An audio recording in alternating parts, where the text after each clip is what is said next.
Alright everyone, welcome back. I don't really know why I'm laughing. I think it's because the Division 2 right now it's a bit of a roller coaster for me, and it maybe for you guys. On one hand, I'm really enjoying the new season. I'm enjoying TU15. I'm having a lot of fun with just making lots of builds and just going into Countdown. I mean, for me, Countdown is kind of the saving grace for the Division 2. It's one of those modes that for me, I can just go onto the Division 2 and play for hours. I mean, I've been playing it for hours since the season came out, and I'm not bored of it yet, and I can't see myself getting bored of it. I'm just loving it right now.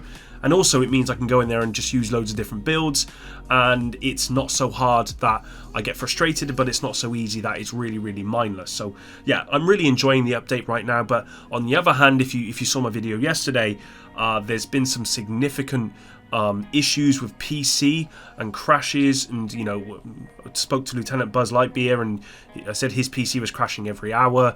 Other people are saying their PC is crashing every 15 minutes, so people aren't being able to make or play the content and stuff. And so it's really kind of up and down and up and down. And following yesterday's video, I've actually got some good news. So it's, we've gone from up to down yesterday, and now we're going back up again. And I'm getting a little bit sick. If I'm being honest, it's kind of funny, but I do have some good news, and so I wanted to cover that in today's video. This ain't going to be a long one, guys, so you don't have to worry about that. But let's just get straight into the good news that we've received from the Division 2's official Twitter page today. Alright, so before we check out the message from the Division 2 team on Twitter, I do want to apologise. This video isn't scripted, so it's a little bit all over the place. I kind of didn't want to do a scripted one for this because it's not a lot of news, really. I don't want to spend an hour and a half writing out a script to make it more professional. I kind of wanted just to give this to you guys. Plus, the game's so up and down right now, I felt like this was the best way to approach this video. Hopefully you guys are okay with that. So let's have a look at this message from Division 2 team here on Twitter. It says,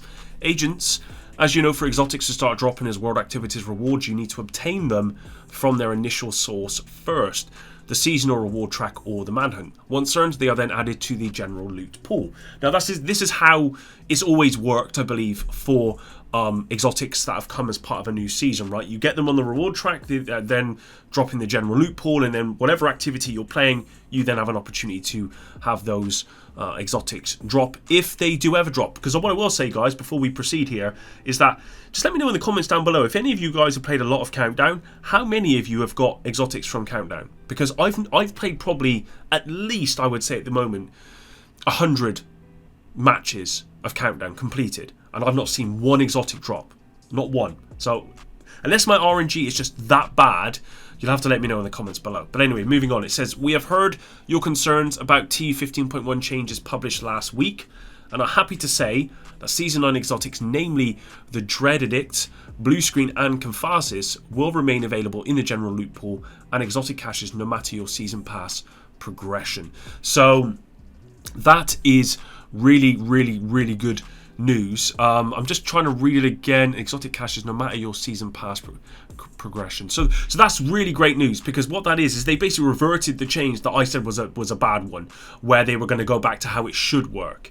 I didn't like that because ultimately it was kind of their bad.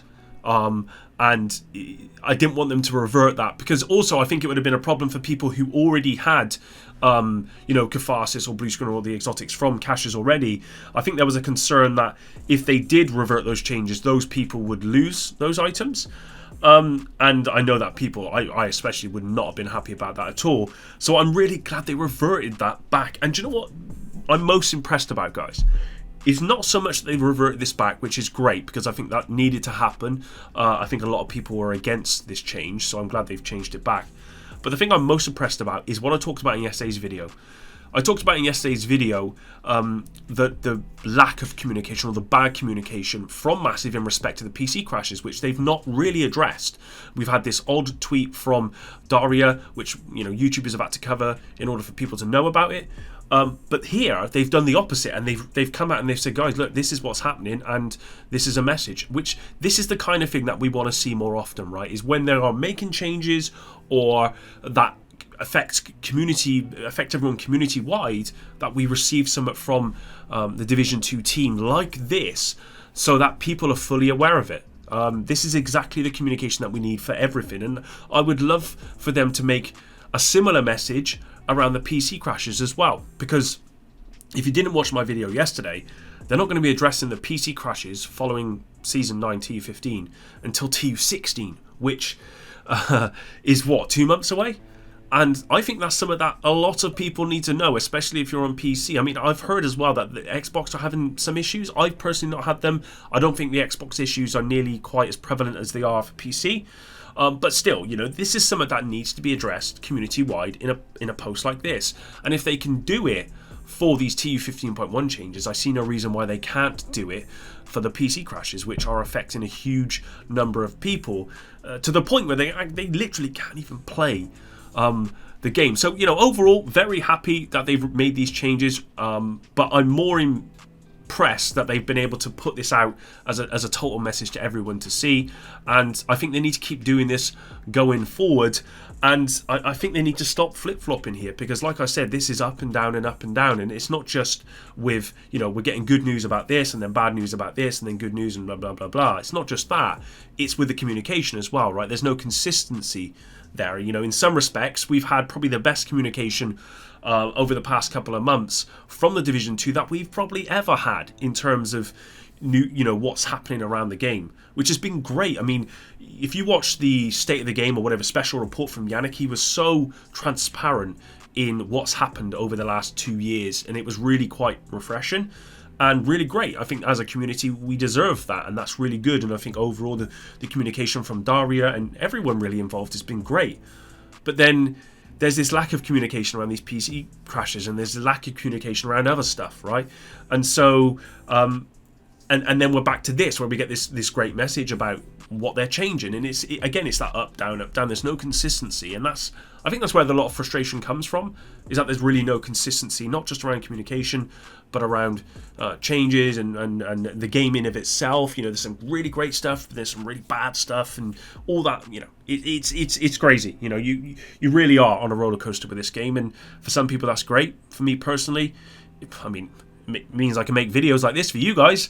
It's good for content, but for the game and for the health of the game, it's not great, because ultimately you want consistency. One of the reasons why people leave the game is because the game's so inconsistent with its stuff. So anyway, guys, that's it. I'm just rambling on now. Like I said, I don't have a script, so I'm just talking. Hopefully you enjoyed this one. Leave a comment down below if you did. I will get out the video that I'm planning to get out around the Heartbreaker gear set and whether it needs to be nerfed or not. I was also thinking last night about a video comparing the Heartbreaker to Strikers, because a lot of people have said that Heartbreakers is way, way, way better than Strikers, and I believe it is. But Strikers is actually still a pretty good gear set, to be honest, guys. I've been using it in Countdown, and it's been pretty good, although maybe Countdown's not the best place to use it. It's pretty much anything, as long as it's not skills, are good in Countdown. But that's a video I'm hoping to get out to you guys again shortly. I'm hoping to get that out tomorrow. It may be pushed back to Friday now because of this video. We'll have to wait and see. But yeah, guys, good news, great news. Wanted to get this out so that you guys were up to date with all of this. Yeah. Anyway, until the next one, Epic out.